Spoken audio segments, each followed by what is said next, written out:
देहू निवासी जगदवंदे जगद्गुरु संत सम्राट तुकाराम महाराज यांचा काकड्याच्या शेवटी बोलला जाणारा आणि सगळ्यांच्या पाठ असणारा 7 चरणाचा अभंग सेवेसाठी निवडला. विठ्ठल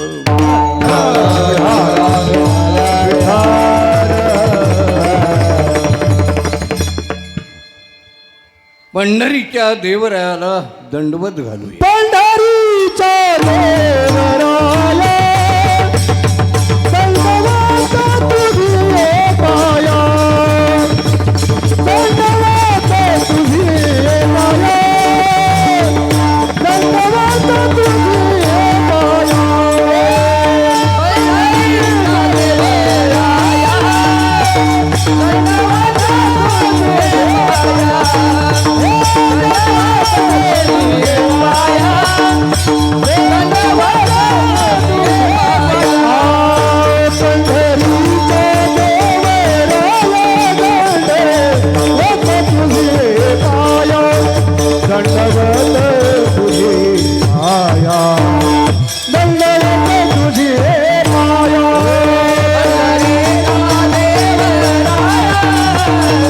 दंडवत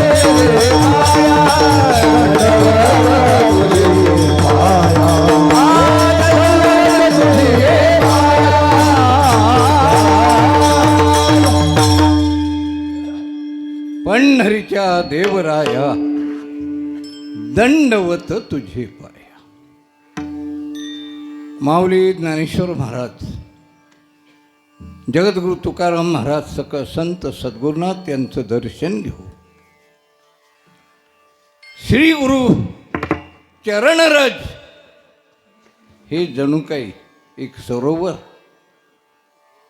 आणि त्या चरण कमळाच्या वर असणारे हे जे धुळीकण आहेत त्याने आपलं मनरूपी आरसा स्वच्छ करूया. तुळशीदास महाराज. श्री गुरु चरण सरोज रज निज मन मकुर सुधारी, रघुवर विमल जसो योदायको परिशारी. बुद्धिहीन तनु जानिके सुमिरो पवन कुमार, बल बुद्धि विद्या देव मोहि हरो कलेश विकार. हे हृदय मनरूपी आरसा जर साफ करायचा असेल तर श्री गुरूंच्या चरणामुळेच होऊ शकतो. हा साफ करू. आणि जो रघुनंदन रघुवीर 22 तारखेला भारतात नाही संपूर्ण जग दुमदुमीन टाकलं, ज्यांची प्राणप्रतिष्ठा झाली प्रभू रामचंद्र, त्यांच्या यशाचं वर्णन करणं म्हणजे 4 पुरुषार्थ धर्म अर्थ काम आणि मोक्ष यांची प्राप्ती निश्चित. विठ्ठल.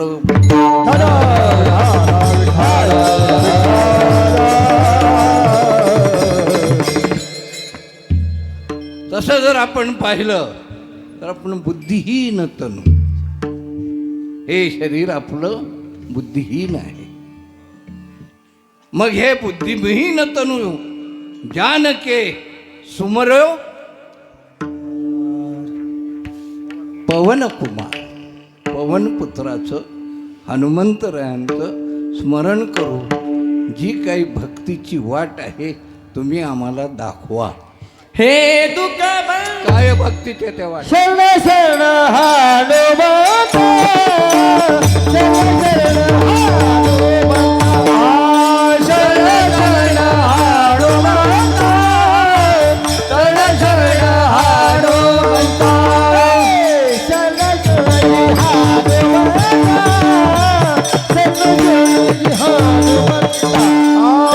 शरण शरण हनुमंता.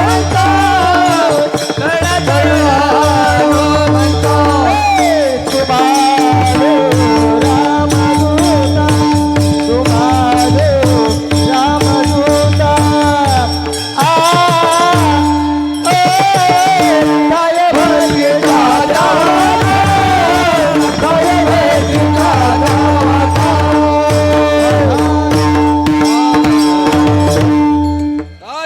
मुक्तीच्या त्या वाटा मध दावा व्यास भटा शरण शरण हनुमंता.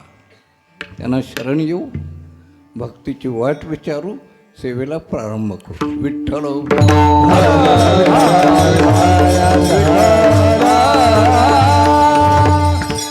जगजोगी जगजोगी 2 पाठ आहेत. जाग जाग बोलते आणि दुसरा पाठ जागे जागे बोलते. त्यातला संयुक्तितनी योग्य पाठ जागे जागे जागे व्हा जागे व्हा जागे व्हा असं म्हणतात. कोण? जगजोगी, जगातील जोगी, जगातील योगी, जगातील संत, जगातील महात्मे, जगातील सत्पुरुष, जगातील सद्गुरुनाथ सांगतायत जागे व्हा जागे व्हा जागे व्हा. 2 दिवसाचाच कार्यक्रम आहे, पण काय काकडाने हरिपाठ रंगतोय. बायकोला सांगतो उद्या काकडा आहे बरं का, आम्हाला जायचंय बरं. उठलोच नाही तर उठाव. काकडा सुरू होतो. हा गडी डाराडूर पंढरपूर. बायको उठवते. हो उठा ना. काकडा सुरू झाला हनुमान मंदिरात. म्हणतो गोदडी घाल गोदडी. गुलाबी झोप चांगली लागली मोडायला आलीस, गोदडी घाल. पण उठणार नाही. विठ्ठल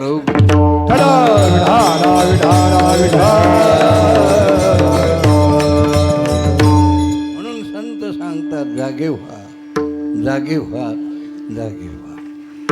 आपण जे समजतो ती जागृती इथं नाही. भगवद्गीतेचा 2रा अध्याय. या निशा सर्वभूतानां तस्यां जागर्ति संयमी यस्यां जागृती भूतानी सा निशा पश्यतो मुने. हे विठ्ठल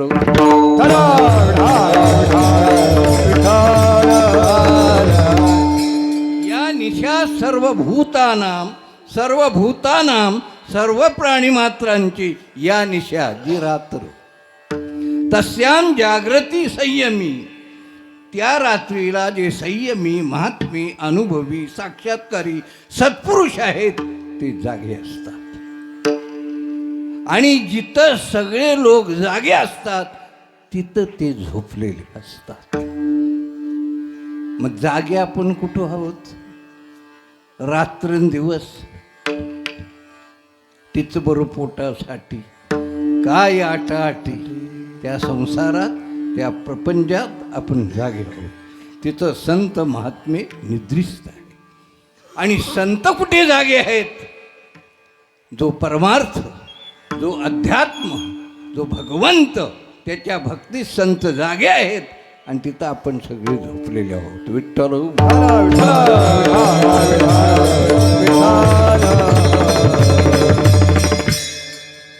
अज्ञान ही ती निद्रा आहे आणि ज्ञान ही ती जागृती आहे. वाचुनी ज्ञाने विनयके उपाय करीसी जुतके तीही गुंफीसे अधिके रुखी ये. ग्रंथराज ज्ञानेश्वरीच्या 15 अध्यायात भगवंत अर्जुनाला सांगतात ज्ञानाशिवाय जेवढे जेवढे उपाय करशील अर्जुना जास्त गुरफटला जाशील. एखाद्याला झोपेत स्वप्न पडलं आणि स्वप्नात त्याला जखम झाली. कुठं गेली सवंगडी आपली? काय हे 2 आहे तिकडं 2. एक पुढं पुढं नाच. तू कुठं गेला? साईडला गेलाय काय? तिथंच उभा राहा. हा आता मला दिस पण इकडे येऊ नको. विठ्ठल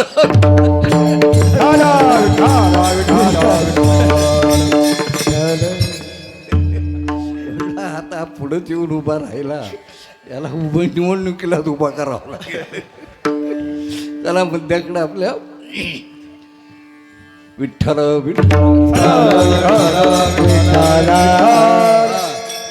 तुम्ही 3 जण आणि तुम्ही 2 जण झोपला.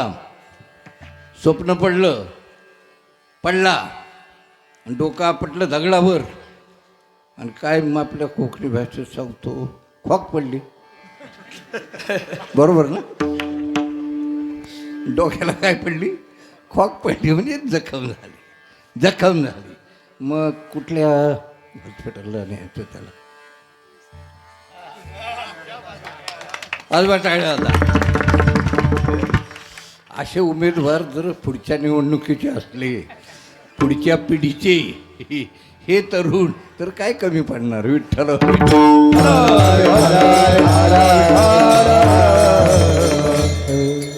असो. मग फास्ट लोकल ठाण्याला पकडली, डबल बार, आणि दिव्याला गाडी थांबली नाही. साधारण 60च्या स्पीडने गाडी असेल. काहीतरी गडबड डब्यात झाली आणि रेटारेटी झाली. गर्दी इतकी होती की दरवाज्यात लोंबकळत होती. मग एक लोंबकळणारा माणसाचा हात निसटला आणि तो दिवा स्टेशनला खाली पडला. 60-70चा स्पीड होता रेल्वेचा. बरं, खाली पडला. खाली रेल्वे कामगारांचं काम सुरू होतं आणि खडीमध्ये एक अशी पार उभी करून ठेवली होती. त्या पारावरतीच गडी पडला. पार आली मांडी खाली, ती वरती निघाली 1 फूट मांडीतून खाली, आणि जो ओरडायला लागला. गाडी गेली निघून. मेलो, जगत नाही, वाचवा, धावा. स्टेशनवरून लोकांनी उड्या टाकल्या. 100-125 लोक गोळा झाले. एक म्हणला ह्याला ना लगेच जे हॉस्पिटलला न्या. दुसरा म्हणला काय डोकं फिरलंय काय? अरे बॉम्बे हॉस्पिटलला न्यायला पाहिजे. तिसरा म्हणला नाही जमणार, जसलोकला न्यायला पाहिजे. हा ओरडला मसनात लोकात न्या, पण मला पहिले ह्या पारातून काढाल की नाही. पण दोघा तिघांनी पार धरली. 5-6 जणांनी याला धरला आणि वर खेचला, काढला पारेतून. पण जसा पारेतून निघाला रक्ताच्या चिळकांड्या. जवळजवळ 5-25 लोक जेवढे रेंजमध्ये होते त्याच्या, हीच भाषा वापरतात ना. काही माणसं म्हणतात आपल्या रेंजमध्ये येऊ दे मग विठ्ठल.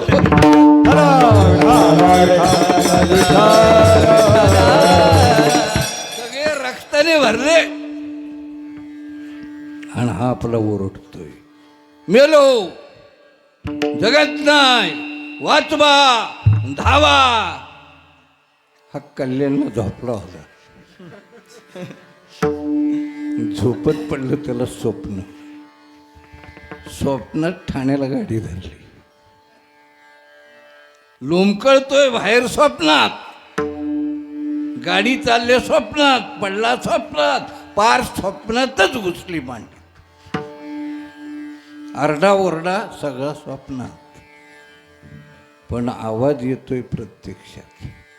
काय वेळ नाही का गावात एखाद्याला स्वप्न पडतं आणि असं ओरडतोय तर अख्खं गाव जागं करते.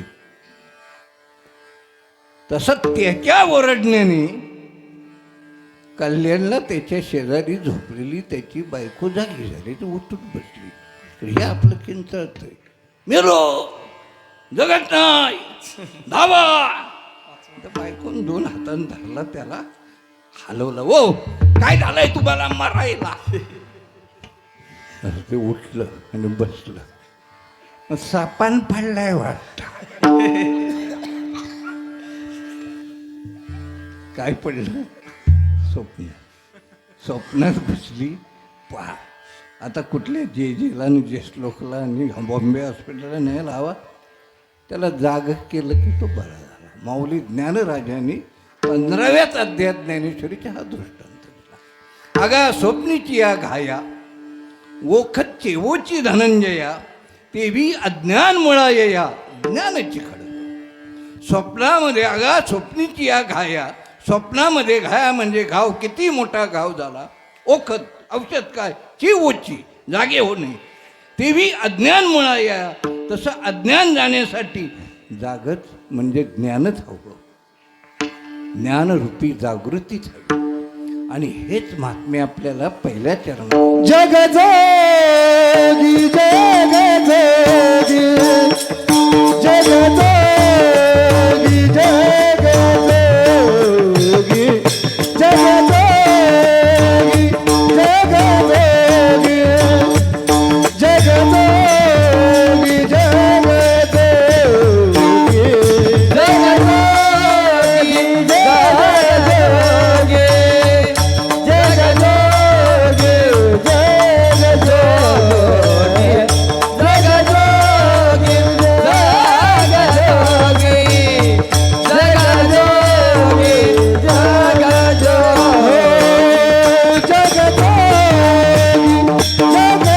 जग जोगी जग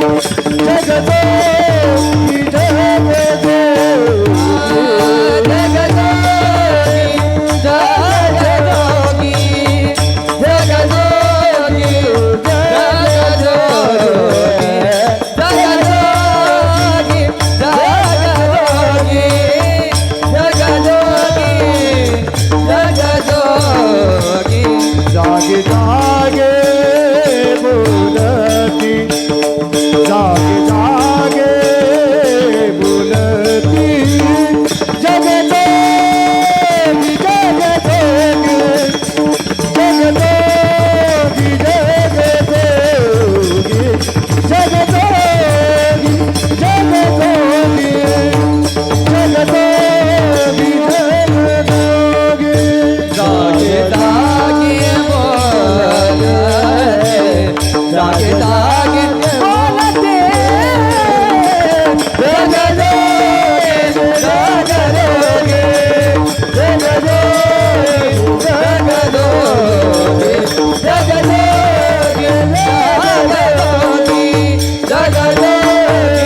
जग जोगी ओ जग जोगी जग जोगी ओ जग जोगी जग जोगी जागे जागे बोलती जागे जागे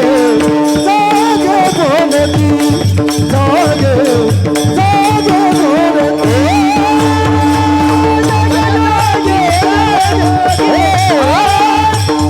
जोगी जग जोगी जागे जागे बोलती जागे जागे बोलती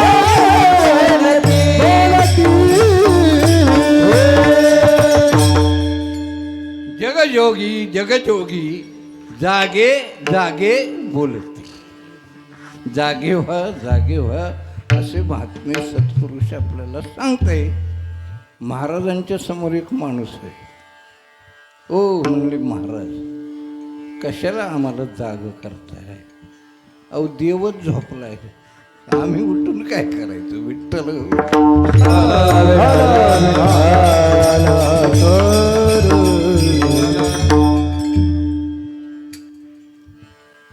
देव झोपलेला नाही. देव अखंड रात्रंदिवस जागा आहे. आपल्याला त्याची प्रचिती अनुभव येत नाही कारण आपण त्याला पाहिजे तशी भक्ती करत नाही. विठ्ठल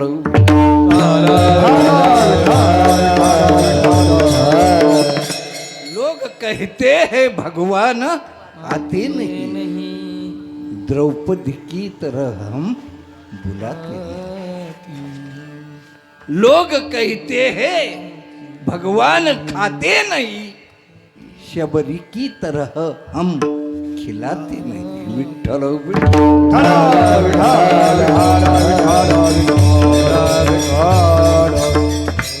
श्रीमंत माणूस आहे का, गावात आहे, दानशूर आहे, एकच मुलगा आहे आणि मुलाला म्हणला बाळा आपल्याला एक पानपोई टाकायची आणि लोकांना पाणी पाजायचं चाललं विनामूल्य. सकाळी 7 ते संध्याकाळी 7 वाजेपर्यंत मी तिथं बसे आणि संध्याकाळी 7 ते सकाळी 7 रात्री 12 तास तू बसायचं. म्हणलं चालेल बाबा. पानपोई सुरू झाली. 3 महिने झाले आणि 3 महिन्याने रात्री 12 वाजता एक माणूस पाणी प्यायला आला. 11 फूट उंचीचा. किती फूट बघितलंय माणूस? 11 फूट उंचीचा. पण तो होता. वजन 600 किलोच्या आसपास असेल. तुमचं बुवा किती वजन?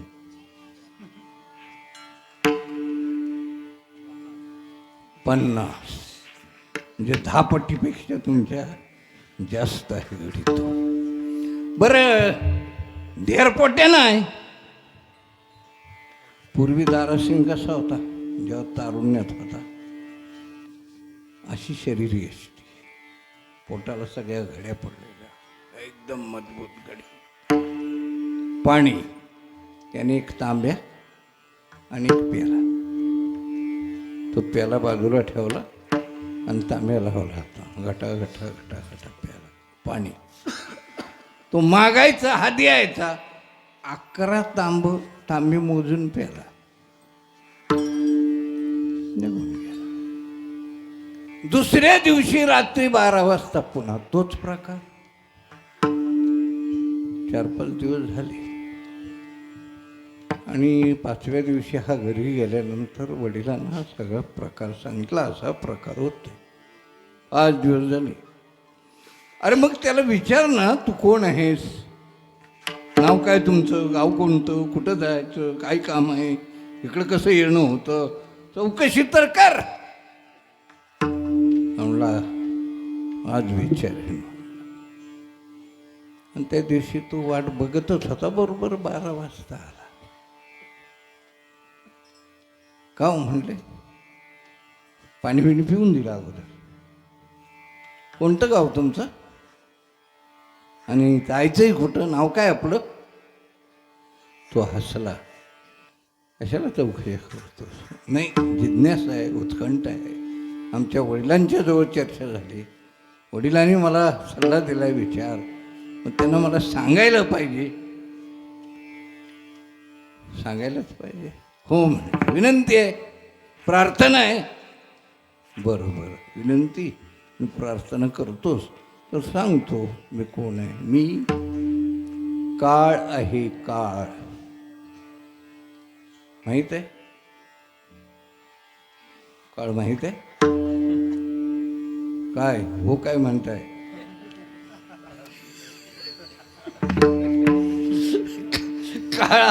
काळ आला असता तर तुम्ही इथं आले असते का?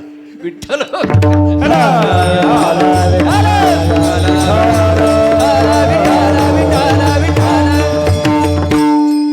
ऐकून सगळे आपण आहोत. हे घाबरलं अगोदर, पण थोडी डेअरिंग वडिलांनी सांगितलंय ना, मग तो उतरला खाली, समोर गेला, पाया पडला.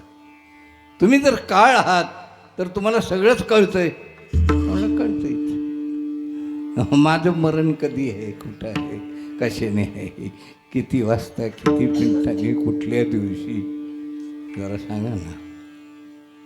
अरे म्हणला मूर्खा, जेव्हा माणूस जन्माला आला त्याच क्षणी तो कधी मरणार आहे, कुठं मरणार आहे, कोणत्या कारणाने मरणार आहे, साप चावून मरणार आहे का गाडीतून पडून मरणार आहे का गाडीच्या खाली चुरडणार आहे, हे त्याच वेळी लिहिलंय. फक्त माणसाला माहीत नाही. यातच जीवनाचा आनंद आहे. कशाला माहीत करून घेतो? नाही नाही, मग मला सांगाच तुम्ही. पण निदान मोगम तरी सांगा. मोगम म्हटले सांगतो तुला मी. मोगम सांगतो. ज्या दिवशी तुझं लग्न होईल त्या दिवशी रात्री 12 वाजता तू मरशील. विठ्ठल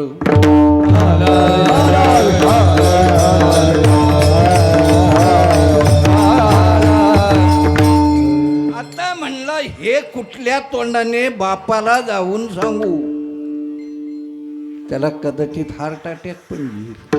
म्हणजे एकुलता एक मुलगा सगळी स्वप्न त्यांनी माझ्या जीवावर रंगवली असतील. पण सांगावं तर लागेल. सकाळी गेल्याबरोबर बाप वाटच पाहता, सकाळी आला काय रे? आला. ही दोघे जण बोलतायत तेवढे ह्याची आई आली आणि बाजूला उभी राहिली अशी. यांना माहीत नाही ही उभी आहे.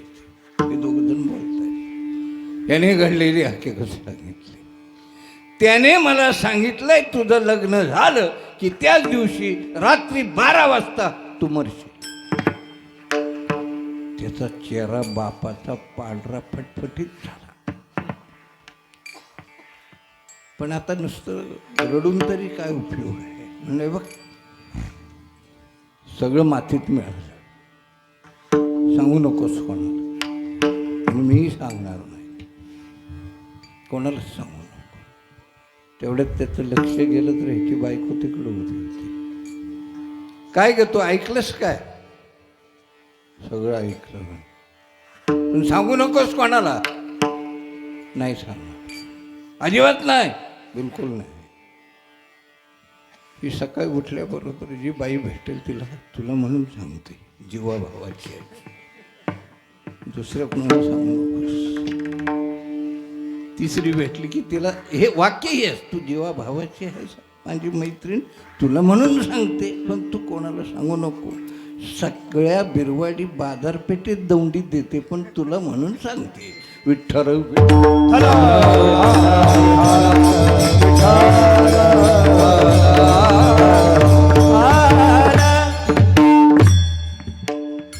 आता दिवसामागून दिवस जायला लागले.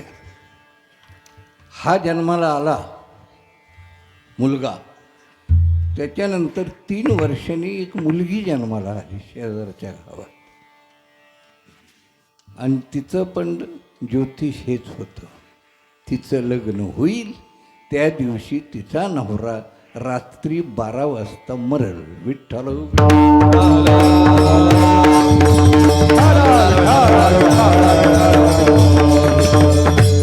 त्या मुलीचा जो बाप होता तो हनुमंतरायांचा भक्त होता. कुठला मुद्दा पण हाताळतोय लक्ष आहे ना तुमचं? कोणता? कुठल्या मुद्द्यावर चाललोय आपण? जागता जगदेव. देव जागा आहे, झोपलेला नाही. आणि तो बाप रात्रंदिवस एक आवडता मंत्र, त्याचा आवडतं नाम हनुमंतरायांचा म्हणायचं. आवडतं नाम ओम हनुमते नमो नमः. श्री हनुमते नमो नमः. जय जय हनुमते नमो नमः. ओम हनुमते नमो नमः. श्री हनुमते नमो नमः. जय जय हनुमते नमो नमः. श्री रामदूताय नमो नमः. ओम हनुमते नमो नमः. श्री हनुमते नमो नमः. श्री रामदूताय नमः. ओम हनुमते नमो नमः. श्री हनुमते नमो नमः.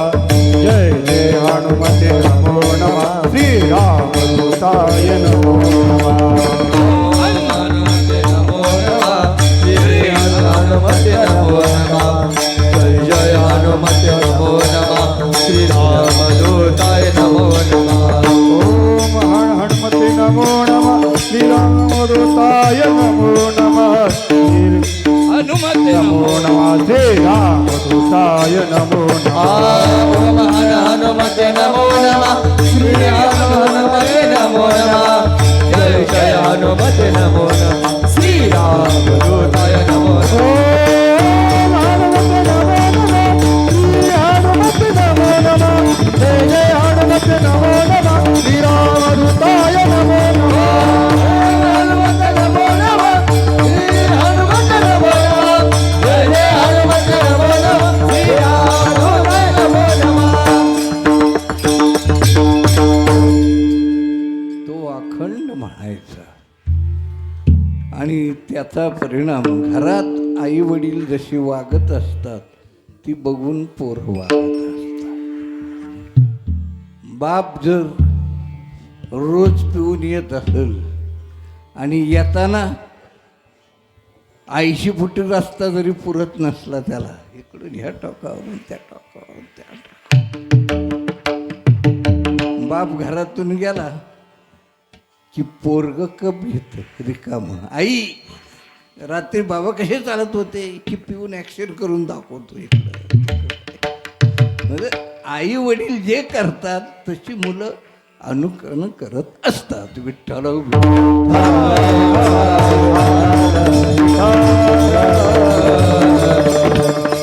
नेहमी एक मी हे सांगत असतो तुम्हाला, सिगारेट, त्या सिगारेटच्या पॉकेटवर असं इंग्रजीत लिहिलं असतं, smoking is injurious to health. धूम्रपान आरोग्यास अपायकारक आहे. मग सिगारेट जी ओढतात ती अडाणी माणसं ओढतात का? चांगली शिकलेली ओढतात ना. म्हणून एका विद्वानाने सुशिक्षिताची व्याख्या केली, जो वाचित वाचित ओढतो आणि जो ओढीत ओढीत वाचतो त्याला सुशिक्षित म्हणतात. विठ्ठल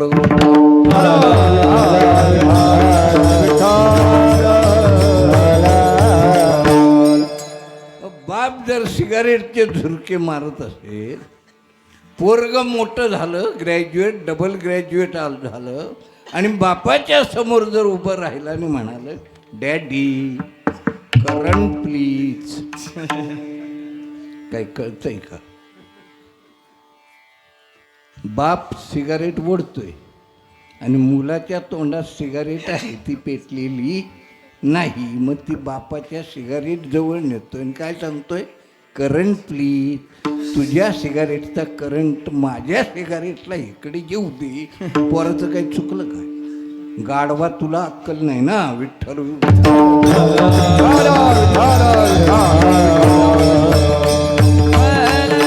पण ते सुपरिणाम, चांगले परिणाम वडिलांचे मुलीवर झाले आणि मुलगी सुद्धा अखंड हेच, ओम हनुमते नमो नमः, श्री हनुमते नमो नमः, जय जय हनुमते नमो नमः, श्री रामदूताय नमो नमः.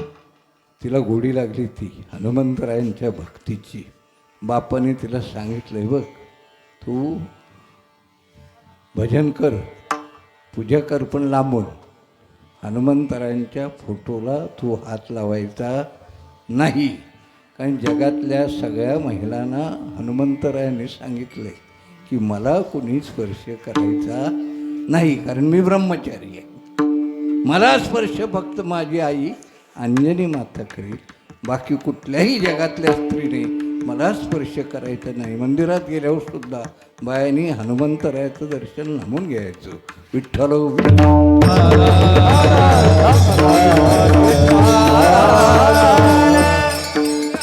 हनुमंतरायांची सेवा केली, पण अशात नाही, लांबून अन्नाम अखंड.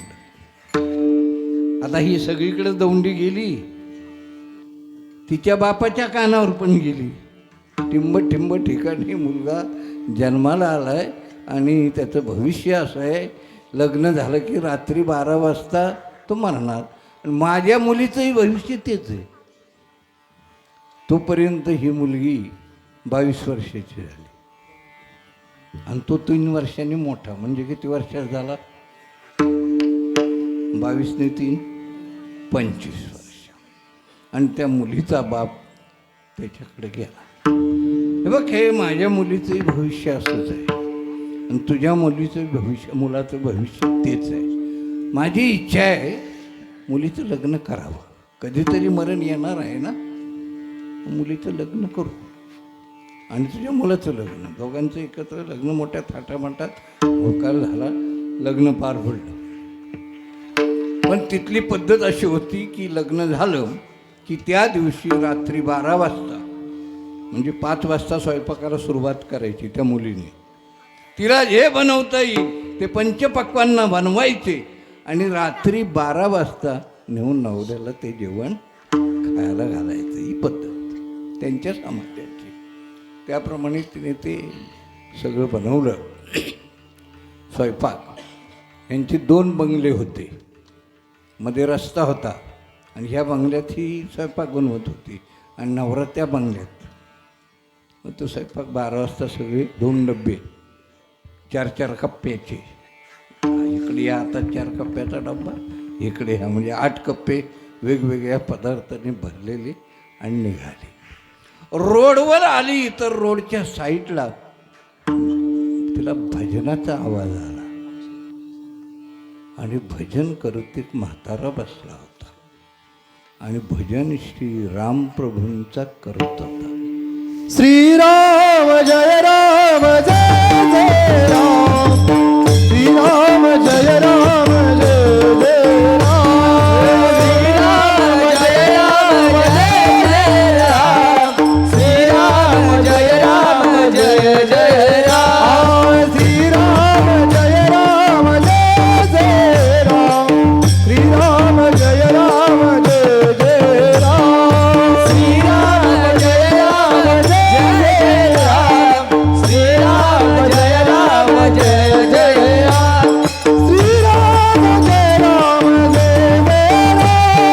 जय राम, श्रीराम जय राम जय जय राम, श्रीराम जय राम जय जय, श्रीराम जय राम जय जय राम, श्रीराम जय राम जय जय राम, श्रीराम जय राम जय जय राम, श्रीराम जय राम जय जय राम, श्रीराम जय राम जय जय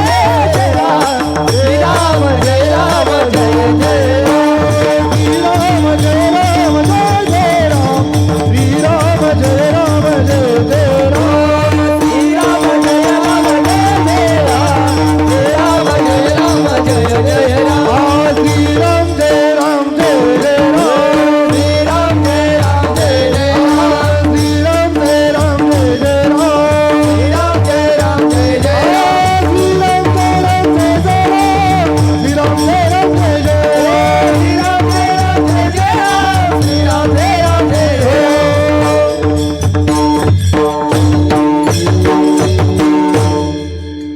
हिने तो आवाज ऐकला आणि माझं जे आराध्य दैवत हनुमंतर आहे त्यांचा जो भगवंत, त्यांचा परमात्मा, त्यांचा प्रभू, त्यांचं भजन म्हणतोय म्हणून ती जवळ गेली आणि उभी राहिली.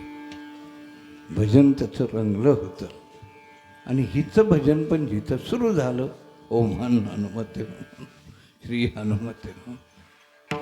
1 तास कुठं गेला कळला नाही आणि तो म्हातारा आहे, तो म्हातारा तिला म्हणाला, ताई तुझ्या हातात जेवण दिसतंय.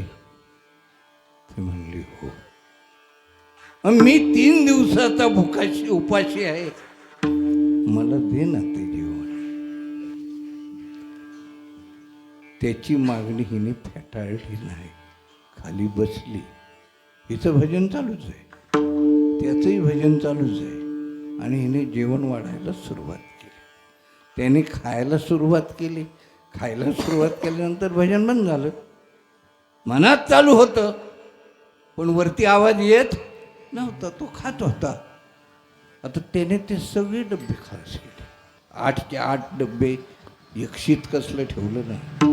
जे काय पंचपक्वान्न होतं सगळं खाल्लं. उभा राहायला. हिने घड्याळाकडे बघितलं हातातल्या तर 2 वाजले. तो उभा राहिला आणि भजन म्हणायला लागला. ही जोरात भजन म्हणायला लागली. मग ही भजन म्हणते, तो भजन म्हणतोय. भजन वाढत वाढत वाढत हिने आपली रंगात आले. हिने डोळे मिटले आणि हिला भजनाचा आवाज जवळजवळ 100-125 फुटावर वर यायला लागला. म्हणून हिने डोळे उघडून बघितले तर जवळ समोर 125 फूट उंचीचे हनुमंतराय उभे होते. वाजवा टाळी पुकार.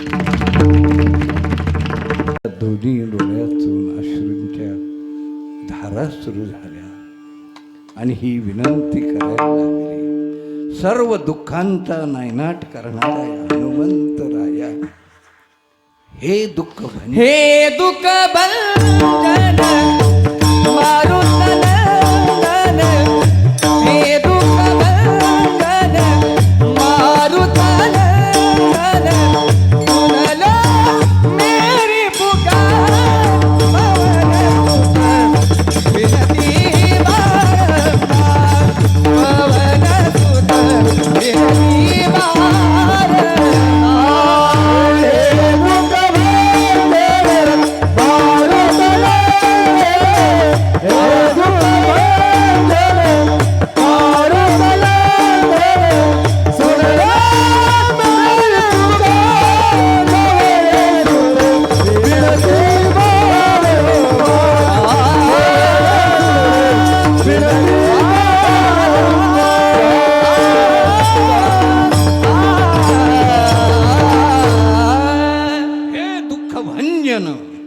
भंजन अगदी मुळासहित नष्ट करणार सगळ्या दुःखाला.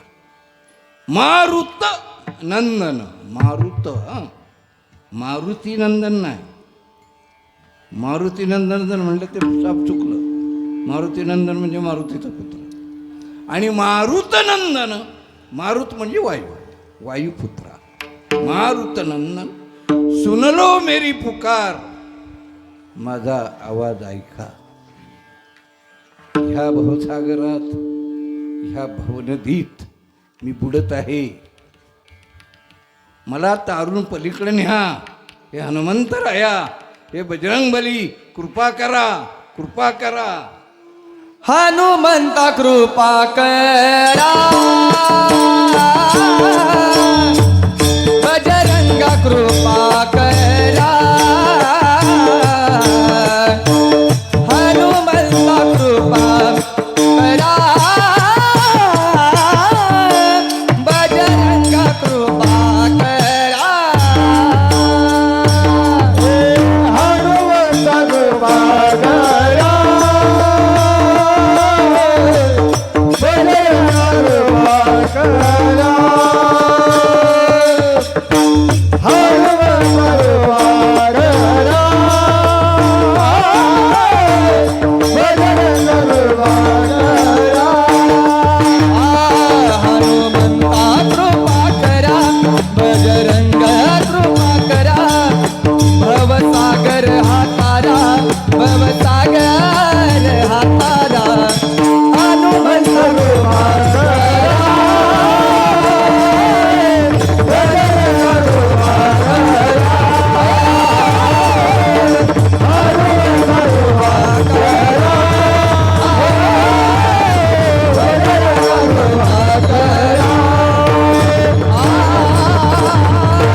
हनुमंत कृपा करा बजरंगा कृपा करा भवसागर हा तारा.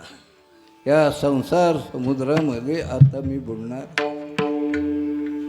माझ्या नवऱ्याची मरणाची वेळ शेवटची रात्री 12 वाजता आहे. आता सकाळचे 3 वाजायला अशी प्रार्थना करते आणि हिने हिचं नामस्मरण सुरू केलं. ओम हनुमते नमो नमः श्री हनुमते नमो नमः जय जय हनुमते नमो नमः श्री रामदूताये नमो नमः. आणि डोळे मिटले नामस्मरण करते आणि 125 फुटावरून वरून आवाज आला. अखंड सौभाग्यवती भव. आता वाजवा टाळ्या. आवाज आल्याबरोबर हिने डोळे उघडले. पुढं काहीच नव्हतं. म्हाताराही नव्हता आणि हनुमंतराय पण नव्हते. आवाज तर आला होता. 3:15 3:30 वाजायची वेळ झाली होती. ही भजन करत ते रिकामे डबे घेऊन नवऱ्याकडे निघाली. आता मनात एक म्हणले की हनुमंतराय तर म्हणले अखंड सौभाग्यवती भव आणि काळाने तर सांगितले रात्री 12 वाजता न होणार. काय नशिबात आहे. त्याला तोंड द्यायला पाहिजे. गेली, दरवाजा असा लोटला तर उघडाच होता. दरवाजा उघडला, पलंगावर नवरा बसला होता आणि हिची वाट बघत होता. हिने ते बघितलं आणि धावत गेली. नवऱ्याला थोडक्यात हकीकत सांगितली. नामस्मरण हिने सुरू केलं.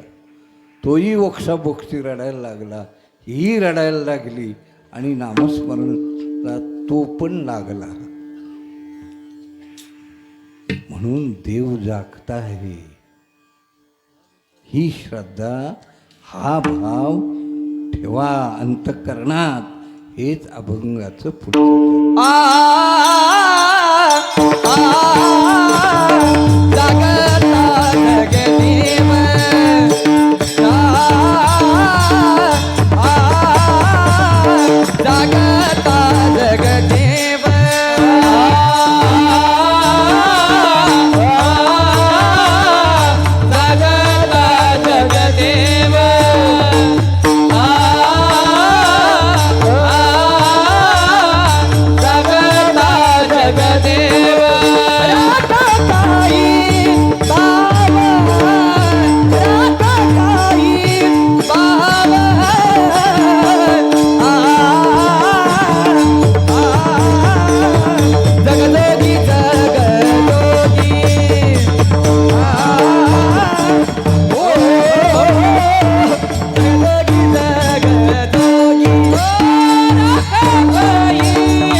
विठोबा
कीर्तन बुवा बैठकी मारायला तुम्हाला ऐकणार नाहीत बरं. विठ्ठल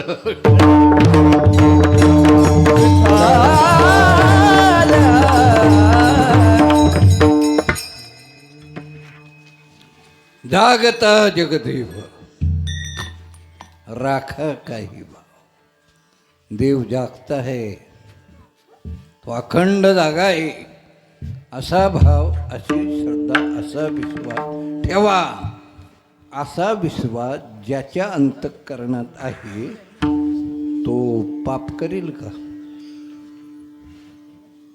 देव जर जागता आहे तर माझ्याकडे बघतोय तर मी कशी दारू पिऊ म्हणत की नाही.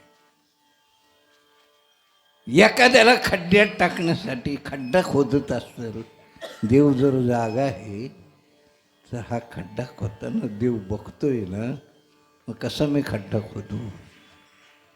ज्याच्या ठिकाणी ही श्रद्धा आहे तो आयुष्यात कुठल्याही बाबतीत वाईट वागणार नाही. विठ्ठल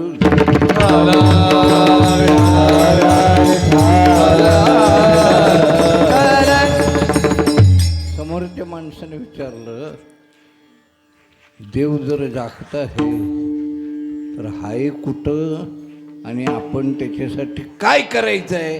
या दोन प्रश्नाचं उत्तर पुढचं चरण. अवघा क्षेत्रपाळ,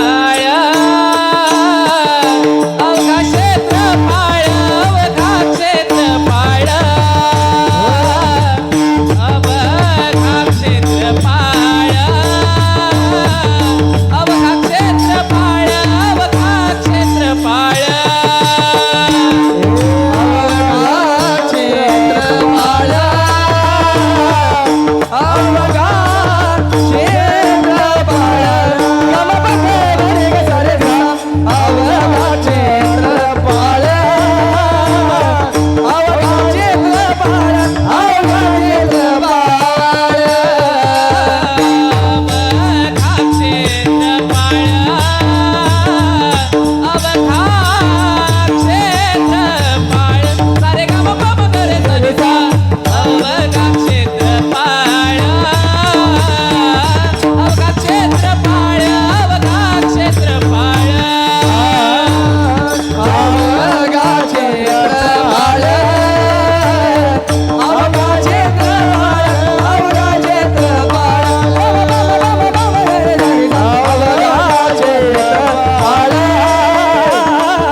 क्षेत्रपाळ पूजा वास कर. अवघा तुकोबारे सुद्धा एका ठिकाणी म्हणतात, तुका म्हणे वरून कथी अवघ्या भगवंताच्या मूर्ती. हे सगळं आहे ना, तो तोच भरलेला आहे. माऊली ज्ञानराज ज्ञानेश्वरीत लिहितात, म्हणून गा या परी ब्रह्मादी पिपिलिकावरी मी वाचुनी दुसरी गोठी नव्हे. अर्जुना, ब्रह्मदेवापासून मुंगीपर्यंत माझ्याशिवाय दुसरं या जगात काही नाही. मत परतरं नान्यत किंचिदस्ती धनंजय मयी सर्वमिदं प्रोतम सूत्रे मणिगणा इव. अनेक 100-200 मणी एकाच दोऱ्यात ओवलेले असतात, तसे करोडपती ही करोड असणारी ही सगळी मंडळी करोडो एकाच भगवंतात गोवलेली आहेत. विठ्ठल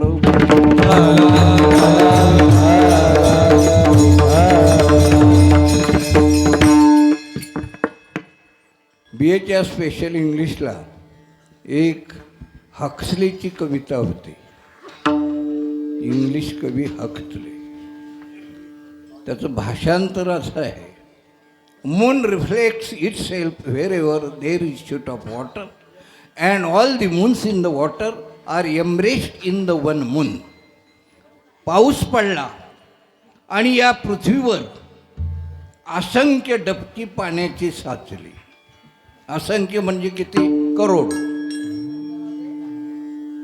आणि आकाशामध्ये पौर्णिमा आहे आणि 12 वाजता चंद्र मध्यान्नी आलाय आणि हा वरचा चंद्र आकाशातला खाली प्रत्येक डबक्यामध्ये प्रतिबिंबित झालाय.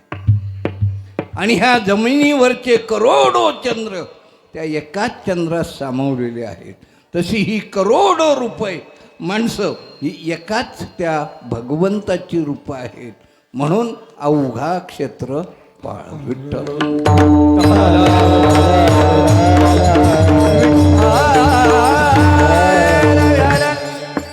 पूजावा सकळ सगळ्यांनी त्याची पूजा करावी.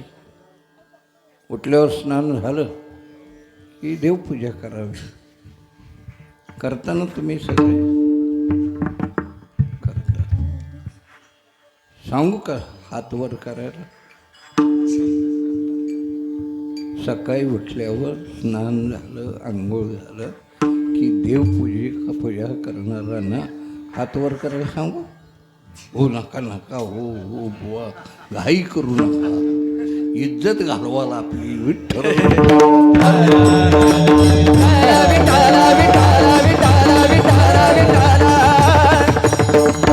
बरोबर बोलते ना. 10-15 हात वर व्हायचे, बाकी सगळे खालीच असायचे. आणि तिकडं मागं हनुमंतर आहे.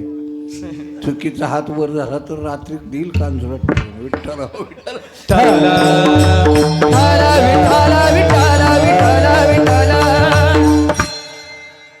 चला मुद्द्याकडं. पूजा व सकळ सगळ्यांनी पूजा करावी. आता त्या पूजेसाठी काय काय घ्यावं? कोणी फळ घ्या, नसेल फळ तर फूल घ्या, पान घ्या, तेही नसेल तर पाणी घ्या पूजेसाठी. हेच अभंगाचं पुढचं ठेव. पूजा पात्र नाही, पूजा पात्र नाही, पूजा पात्र नाही, पूजा पात्र नाही, पूजा पात्र काय काय पूजा पात्र काय पूजा पात्र काय काय पूजा पात्र काय फळ पुष्प तोय फळ पुष्प तोय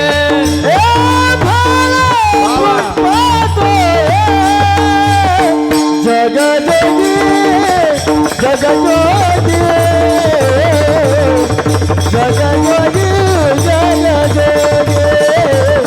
जगजोगी जगजोगी जगजोगी जोगी जगजोगी जगजोगी फल पुष्प तोय फल पुष्प तोय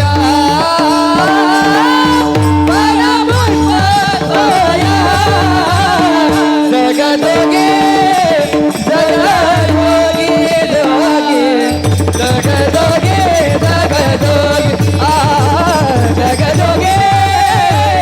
जगदोगे जगदोगे जगदोगे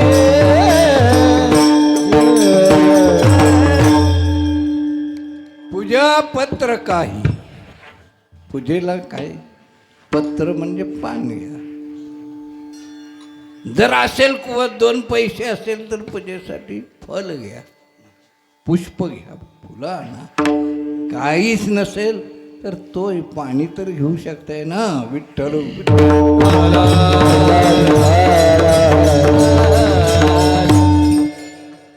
फळाने देवाची पूजा केली. पुरुष मंडळी बोलू नका, तुम्ही उभे आहेत ते बोलूच नका, कारण तुम्ही ज्यावरती उभे आहात. माणूस उभा कधी राहतो? बसलेल्यापैकी सगळ्यांच्या पेक्षा जास्त करतो तोच उभा राहतो. येड्याला तुम्ही मतदान कराल काय? नाही. तुम्ही तर बोलूच नका, तुम्हाला परवानगी आहे. फळाने भगवंताची पूजा केली कुणी?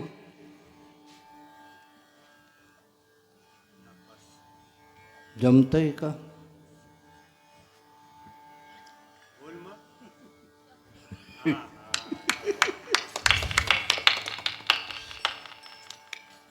काय म्हणायचं? सांगितलं सांगितलं ऐकलं तुम्ही? मग टाळी वाजवा.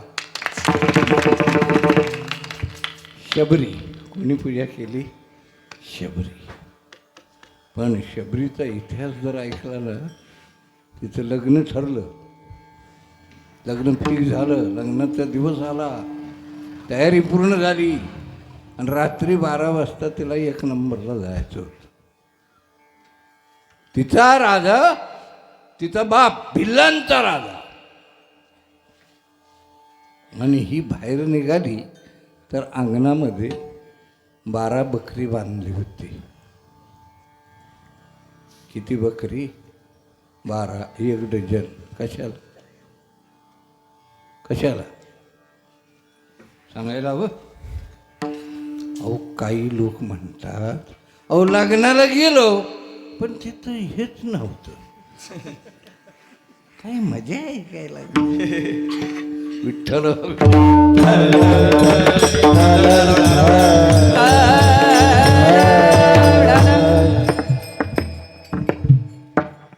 शबरी म्हणली माझं लग्न झालं की ही 12 बकरी कापली जाणार, त्याच्यापेक्षा मी लग्नच नाही करणार.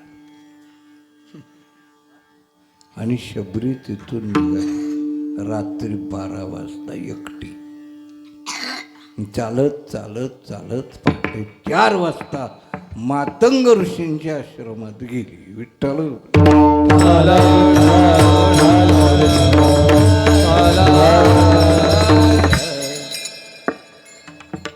तिथे त्यावेळेला शिवाशिवीचा प्रकार फार होता. शिवलाच, पाठवलाच मला. मी तो येते 7वीला रेगड्याला आपल्या शाळेत. तर आणि ती आम्ही जे 5वी पास झालो ना, 4थी, तिथून 5वीचा वर्ग उघडला गेला. 5वी पास झालो की 6वीचा वर्ग, असं आमच्या वेळेलाच ते 7वीपर्यंत गेलो. म्हणजे पहिले विद्यार्थी आम्ही. तर आमच्या वर्गामध्ये बौद्धवाड्यातून 3 मुलं यायची, पण ती शेवटच्या बाकड्यावर 3 जण बसायचे. त्यांना कोणी शिवायचं नाही. त्यावेळेचे नियम बरं का. पुढं मग ते मिलिटरीत गेली आणि एकदा काय होईला कशाला तरी सुट्टीवर आले आणि आम्ही गावी गेलो होतो. आम्ही त्यांना बघितलं, इतका आनंद झाला. मी जाऊन तिघांनाही आलिंगन दिलं. पोरं म्हणायला लागली तुला वाडीत टाकतील. म्हणलं वाडीत टाकलं तरी चालेल, पण भेटणारच मी यांना. विठ्ठल.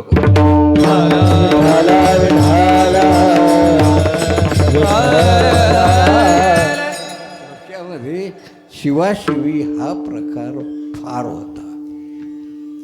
म्हणले आता हे ऋषी आपल्याला सामावून घेतील न घेतील, पण इथं यांची सेवा करायची. मग ती झाडावर उचलली. मोठं झाड होतं, झाडावर उचलली, झाडावरच राहिली. संध्याकाळी 10 वाजता सगळी सामसूम झाली, खाली उतरली. दिवसा बघून ठेवलं होतं शेण कुठं आहे, पाणी कुठं आहे, झाडावर सगळं ते आश्रमाच्या पुढची जागा सारवून काढली, फुलं गोळा केली, सकाळपर्यंत काय सेवा करता येईल ती केली, आणि जसे 4-4:30 वाजले पुन्हा झाडावर जाऊन बसले. मातंग ऋषी म्हणले, हे कोण करतंय? 4 शिष्यांना कामगिरी दिली, पारा करा, आणि दिसलं की मला येऊन हळूच उठवा. हे जागत बसले. जशी शबरीला बघितली, दोघे लपून बसले आणि दोघांना सांगितलं, जा गुरुजीनं उठव. मातंग ऋषीनं उठवलं. मातंग ऋषी आले. जसं मातंग ऋषींना समोर बघितलं, शबरी अर्धी खलास झाली. खलास म्हणलं, आता काय हा शाप देतोय का काय करतोय, काय सांगावं आता. मग त्यांनी चौकशी केली, बाई कोण तू? त्यांनी सांगितलं, का आलीस? असं असं. मग इथं काय करतेस? तर तुमची सेवा करते. सेवा करायची आहे ना तुला, तू शबरी आहेस, भिल्लाची मुलगी आहेस, म्हणून भीत होतीस, भ्यायचं कारण नाही. आता तुला मी काय अंगावर पांघरून वगैरे देतो, इथं झोप, सकाळी तुझी व्यवस्था करतो. तिला आनंद झाला. आणि सकाळी सगळ्या शिष्यांना सांगितलं, हिला प्रणोखटी मस्त बांधून दे, इथंच राहायचं, इथं सेवा करायची, भ्यायचं काही गरज तू नाही. त्यांनी गुरुजींची सेवा तिने भरपूर केली. वय झालं गुरुजींचं. जाताना एक प्रसंग घडला. पहाटे एक ऋषी पंपा सरोवरावर स्नानाला जात होता आणि शबरी स्नान करून येत होती. तर शबरीचा धक्का त्या ऋषीला लागला. तो कडाळला. पाठवलाच, वाटोळ केलंस, माझं जीवनाचा सत्यानाश झाला, माझ्या स्पर्श केला मला तू, खूप खूप वाईट वाईट बोलला. ते आपण काही सांगायचं नाही. आणि म्हणला, आता सकाळ झाली होती, 7 वाजले होते, आता जातो म्हणला पुन्हा स्नान करायला. मी पुन्हा स्नान करायला गेला. पंपा सरोवरात उतरला आणि सगळं पाणी रक्त झालं आणि सगळ्या पाण्यात किडे वळवळायला लागले. कशामुळे झालं हे? कशामुळे झालं? शबरी खरी तपस्वी, खरी तपश्चर्या तिची. काही माणसं श्रीरामप्रभूंना नाव ठेवतात. आता 22 तारीख गाजली ना, तर त्याच्यात आपला एक मुद्दा आहे. श्रीरामप्रभूंनी शंभुकाचा वध केला. सांगणार नाही, कधी वेळा आली तर सांगेल, ते चुकीचं आहे.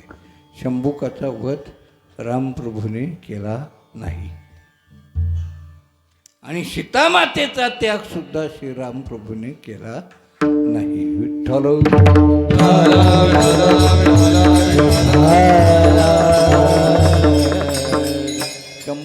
शंभुकासी नाव दिले, वदिले, शंभुकासी नाव दिले, वदिले, शंभुकासी नाव दिले,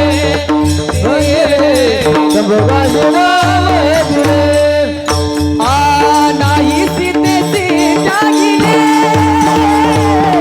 नाही सीतेची त्यागिले, नाही सीतेची त्यागिले, शंभुकासी नाव दिले, वदिले, जगजोनी जगजोनी, श्रीरामाचे शिक्षण, श्रीरामाचे शिक्षण. आपल्याला आता हा विषय घ्यायला वेळ नाही, पण 2-3 वाक्यात फक्त सांगतो. 2 ग्रंथ आहेत. एकाचं नाव आहे वाल्मिकी रामायण. काय नाव आहे? वाल्मिकी रामायण. आणि वाल्मिकी रामायणाला दुसरा जोडलेला ग्रंथ आहे, त्याचं नाव आहे उत्तरकांड. हे उत्तरकांड द्वापार युगामध्ये कुणीतरी लिहिलं आणि वाल्मिकी रामायणामध्ये घुसळलं. हे वाल्मिकी रामायणातलं वाल्मिकी ऋषीने लिहिलेलं हे उत्तरकांड नाही. त्याचे अनेक पुरावे आहेत. त्यावेळेला ते कधी घेतला विषय तर आपण बोलू. विठ्ठल विठ्ठल.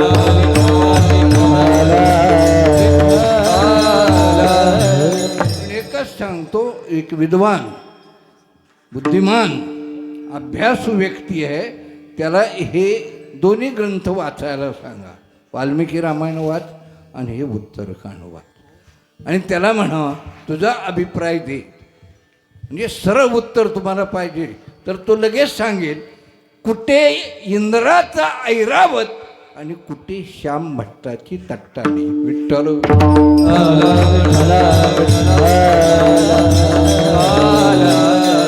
त्यामुळे थोडक्यात हे रामप्रभूंच्यावर ठेवलेले आरोप खोटे आहेत. कारण युद्धकांडाच्या शेवटी फलश्रुती आहे. ग्रंथाच्या शेवटी फलश्रुती लिहिली जाते. फलश्रुती लिहिली की ग्रंथ तिचं सांगता झाली. आणि युद्धकांडाच्या शेवटी वाल्मिक महर्षींचा असा श्लोक आहे, इदम ना रामायणम कृत्स्नम. हे संपूर्ण रामायण आहे.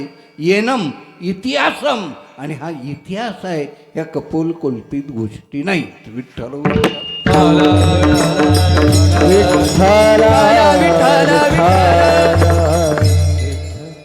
जरा आपल्या मुद्द्याकडं कुठून निघालो आठवतंय?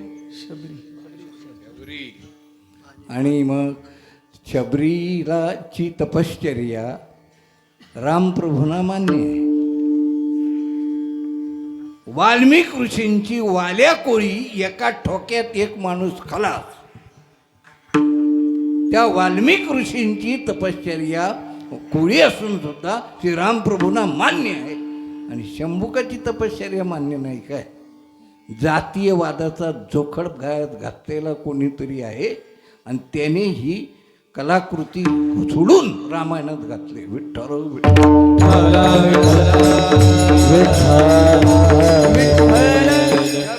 शिव्या ते विश्वनियन त्याला पटलं नाही म्हणून तो ऋषी उतरल्याबरोबर सगळं पाण्याचं रूपांतर रक्तात झालं. सगळे किडी वळवळ करायला लागले. पुढे मातंग ऋषी निघाल्या आपल्या शेवटच्या प्रवासाला आणि शबरीला सांगितलं, बाई तुला भेटायला देव इथं येतील. श्रीराम तुला भेटण्यासाठी इथं आपल्या आश्रमात येतील. ते गेले आणि एक दिवस बातमी आली, उद्या श्रीराम प्रभू येणार. आता बरेच पंपा सरोवरावर आश्रम झाले होते.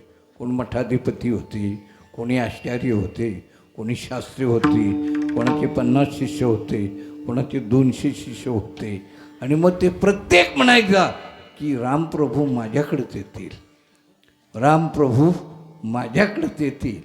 पण शबरीला माहीत होतं की रामप्रभू माझ्याकडेच येतील, माझे पावन करतील माझी पर्णकुटी. जब मेरे राम जी का आगमन होगा, शबरी की कुटिया का पावन होगा. जब मेरे राम जी का आगमन होगा, शबरी की कुटिया का पावन होगा. ओ जब आएंगे मेरे रघुराई तब असर पर बैठाऊंगी, मीठे मीठे पैर अपने हाथों से खिलाऊंगी, मीठे मीठे पैर अपने हाथों से खिलाऊंगी. बगियों में जाके मैं तो, बगिया में जाके मैं तो फूल चुन लाऊंगी.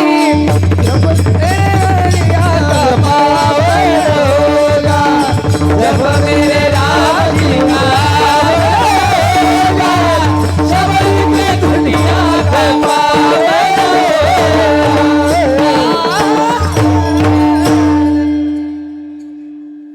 शबरी के कुटिया का पावन होगा. रामप्रभू येणार. आणि रामप्रभू आले, शबरीच्या समोर उभे राहिले. शबरीला काय करावं हेच सुचना. शेवटी रामप्रभू म्हणाले, निदान काही चटई बारदान बसायला तर दे आणि बस म्हण. म्हणजे हो, म्हणजे सारा सावध झाली. बसवलं म्हणजे भूक लागली हे ते सगळ्यांना माहीत आहे. बोरं काढायची रोजचाच कार्यक्रम. हे उद्या राम येतील मग आज सगळी तयारी करायची. कशात? टोपली म्हणतो ना आपण, टोपली, टोकरी, अजून काय नाव आहे, पाटी, बरोबर. आणि त्याचा मिस्टर कोण? टोपलीचा मिस्टर हरा. प्रत्येकाला मिस्टर असतो बरं का. पुरणपोळी आहे ना, पुरणपोळी, पुरणपोळीचा मिस्टर कोण? पुरणपोळीचा मिस्टर कोण? मांडा.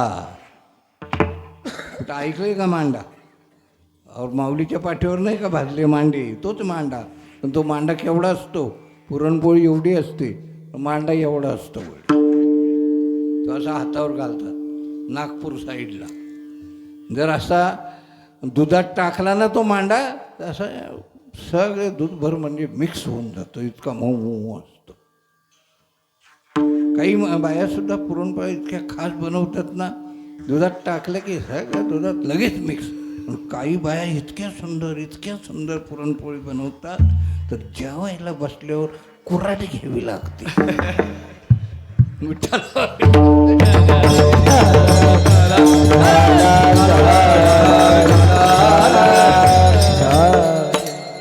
मुद्द्याकडं. आणि खाली बसले श्रीराम प्रभू. लक्ष्मणला म्हणले बस, आणि ती बोरं खायला सुरुवात केली. लक्ष्मणानं बघितले, कोपर खळी मारली. प्रभू अरे काय तर खाऊ नका. का? उष्टी आहेत, उष्टी, खाऊ नका. जे प्रभूने उत्तर दिले, अरे लक्ष्मणा, कौसल्या मातेच्या हातचं जेवलंय तिथून उपाशी आहे. आज शबरीच्या मातेच्या हातचं मी खातोय, मला खाऊ दे रे पोटभर. लोकांना श्रीराम कळला का हो? जे प्रभूंना नाव ठेवतात. आणि याच्या पुढचा ऐका, विठ्ठल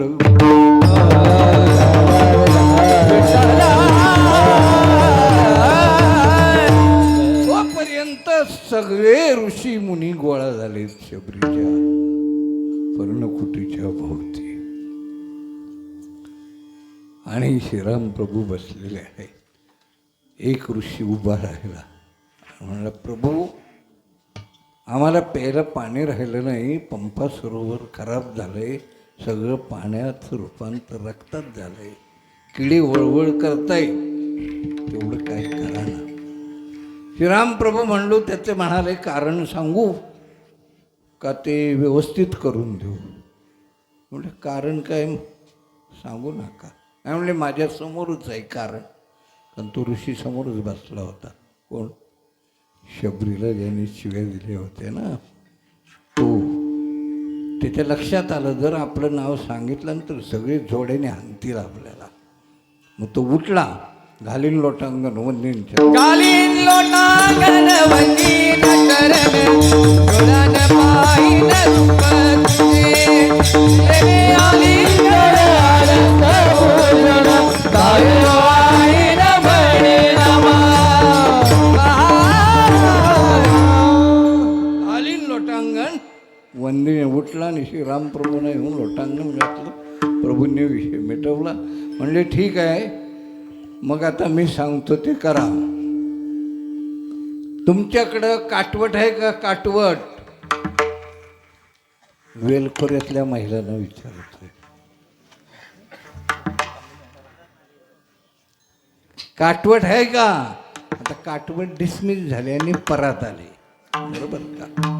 परात ही तांब्या पितळीची वगैरे अशी असते. आणि काटवट कशाची असते तुम्ही सांगा?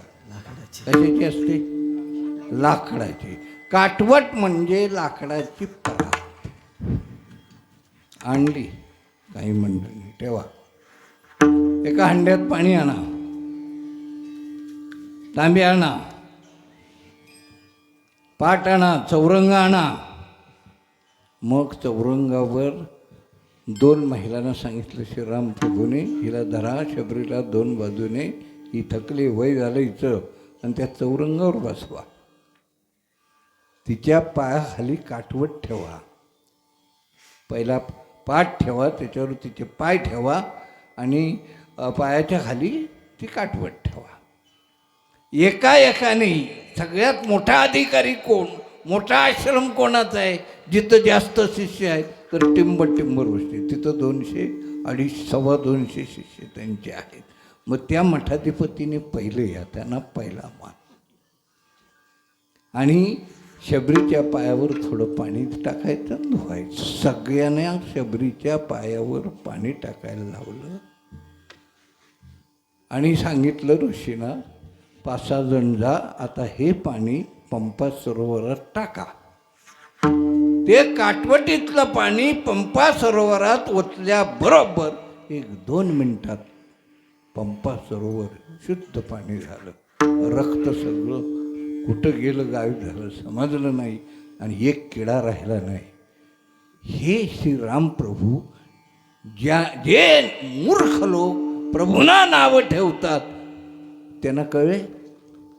म्हणा जय श्रीराम, जय श्रीराम, जय जय श्रीराम, जय श्रीराम, जय जय श्रीराम, जय जय श्रीराम. विठ्ठल विठ्ठल.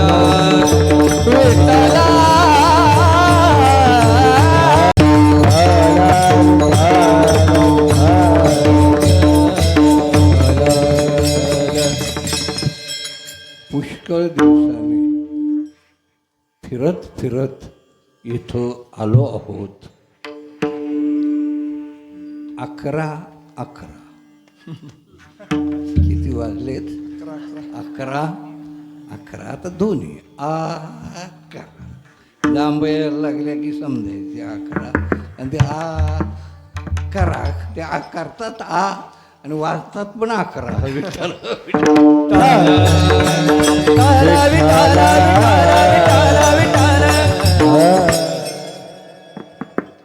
पुष्कळ दिवसाने फिरत फिरत या ठिकाणी या कायापूर नगरीला आपण आलो आहोत. त्यात आपण म्हणूच नसतं, बहुता दिसा फेरा आला या नगरा. मग या नगरी आलो आपण ना कायापूरला. मग आता इथं आल्यानंतर नाहक निष्कारण जे नाही ते ओझं डोक्यावर घ्यावं का? ते ओझं घेऊ नका, भार घेऊ नका. का? नीट लक्ष द्या. इथं धर्म हा सार रूप आहे, तिकडे लक्ष द्या. अभंगाचं पुढचं चरण नका घेऊ, नका घेऊ भारत, नका घेऊ भारत, नका घेऊ भारत, नका घेऊ भारत, नका घेऊ भारत, नका घेऊ भारत, नका घेऊ भारत, नका घेऊ भारत. तोची सार जग जोगे, जग जोगे, जग जोगे, जग जोगे,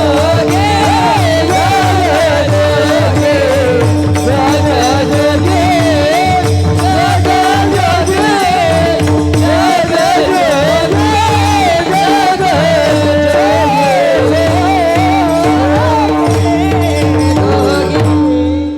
नका घेऊ भार. ओझ घेऊ नका. कोणतं ओझ? मी आणि माझं. हे ओझ आपण होऊन घेतो, हे कुठं चिकटलेलं नाही.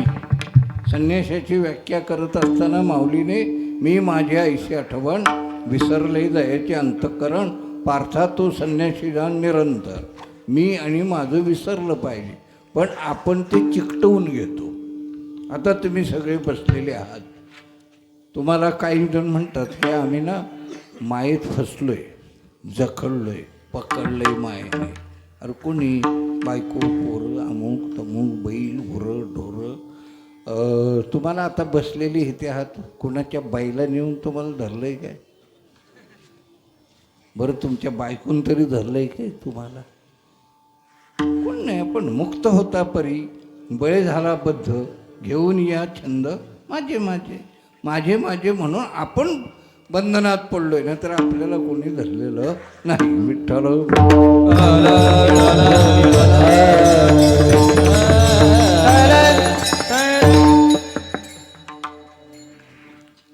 कान दिला आपल्या महापुराला. काटावरून दोघं झाले होते. आपण नावं त्यांची बदलू आज. एक होता फत्र्या आणि दुसरा होता सित्रिया. काय नाव होतं दोघांची? एकाचं नाव फत्र्या आणि दुसऱ्याचं नाव सित्रिया. ते कुठं वरती अस्वल एक पाण्यात पडलं आणि ते वाहत वाहत चाललं होतं. ते वरती केस दिसत होते आणि त्याचं दोन बिन सगळं पाण्यात होतं. तर फत्र्यानं बघितलं. अरे म्हणला सित्रिया बघितलंस काय र? म्हणलं काय र? अरे बघ बघ बघ बघ घोंगडी चालले बघ घोंगडी. अरे घोंगडीच आहे गाड्या. मग काय करतो? सित्रिया म्हणला I am expert in swimming. पोहण्यात मी एक्सपर्ट आहे. आत्ता जाऊन घेऊन येतो. आणि मग बघतोस काय? मार उडी. सित्र्यानं मारली उडी. गेला गप्पा. कशी मारली? गेला गेला आणि घोंगडं धरलं. आता काय होतं ते? अस्वल बुडत्याला आणि हा अख्खा सित्री आला हातात. ह्या सित्र्याला धरलं ना ते. धरल्याबरोबर सित्र्या खाली आणि अस्वल वर. थोड्या वेळाने अस्वल खाली आणि सित्र्या वर. का फत्र्या म्हणतोय अरे सित्र्या, ए सित्र्या ते मरू दे अस्वल, तू बाहेर नाही. गेला खाली. पुन्हा थोड्या वेळ अरे तू बाहेर नाही. तो म्हणला मी सोडतोय अस्वला आपल्या ह्या घोंगडीला, पण ते घोंगडच मला सोडित नाही. मी काय करू? विठ्ठल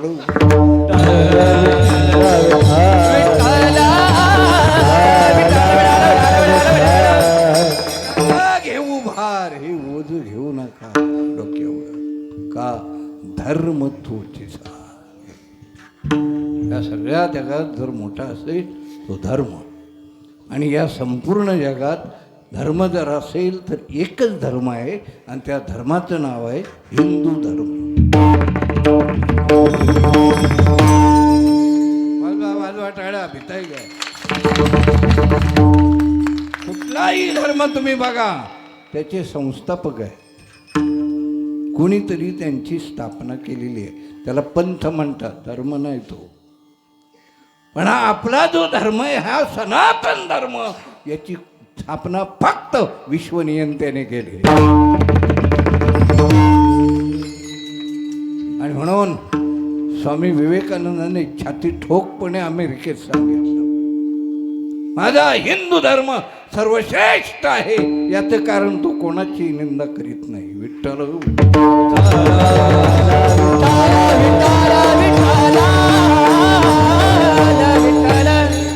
तुमचे धर्म तुम्हाला लखलाभ. तुम्हाला श्रीरामाविषयी श्रीकृष्णाविषयी वाईट बोलायची अवदसा का सुचते? कारण तुमचा धर्म पूर्ण नाही, त्याच्यात तुमचा आनंद भागत नाही, म्हणून कोणावरती तरी शिंतोडे उडवताय. विठ्ठल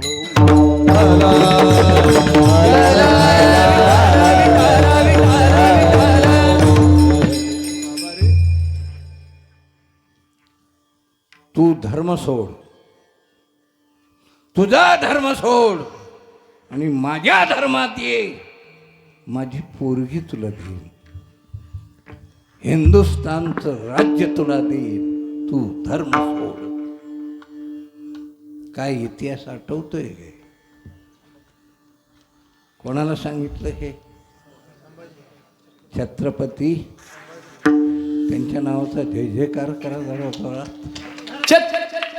छत्रपती धर्मवीर संभाजी महाराज की जय. धर्मवीर संभाजी महाराज की जय. धर्मवीर संभाजी महाराज की जय.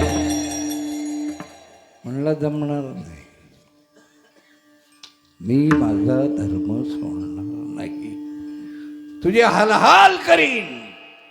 आणि केलेच हाल. इतके हाल केले, इतके हाल केले, लालबुंद सळ्या केल्या आणि डोळ्यात खुपसल्या, पण धर्म सोडला. शेवटपर्यंत सांगितलं राजा, राई राई एवढे तुकडे केलेस आणि गिधाडाला घातलेस तरी मी हिंदू आहे आणि हिंदूच राहील. वाजवा टाळ्या.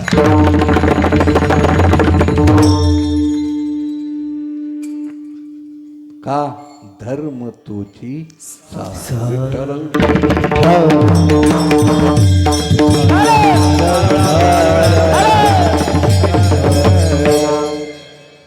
देवाजवळ मागणं मागूया की अनन्य भक्तीचं दान हे परमात्म्या आम्हाला द्या आणि हीच भक्तीचं दान शेवटच्या चरणात तुका मागे दान, तुका मागे दान, तुका मागे दान, तुका मागे दान, तुका मागे दान, तुका मागे दान, तुका मागे दान, तुका मागे दान,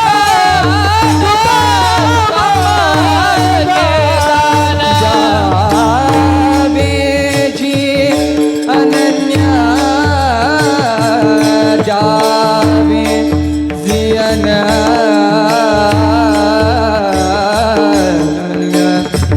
जावे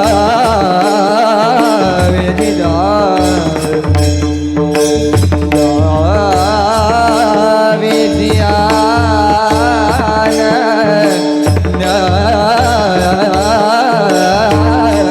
जावे जे जावे जे जावे जी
मागे दान द्यावी जी अनन्य. पहिल्या चरणात जे महात्मे आहेत जगजोगी जगजोगी जगजोगी जगातले योगी संत सत्पुरुष महात्मे सद्गुरुनाथ यांच्याजवळ मागणं हे तुका मागे दान द्यावी जी अनन्य. अनन्य भक्ती एक स्वामी विवेकानंदांचं वाक्य आहे. भक्तीसाठी भक्ती करणारा कोणी महात्मा मला तुम्ही दाखवलात तर हजारो मैलावरून दंडवत घालीत त्यांच्या दर्शनासाठी मी जाईन. विठ्ठल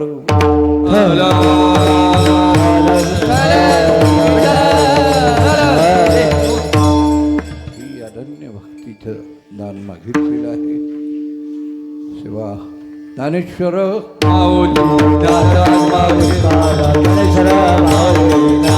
महाराज ज्ञानेश्वर माऊली माऊली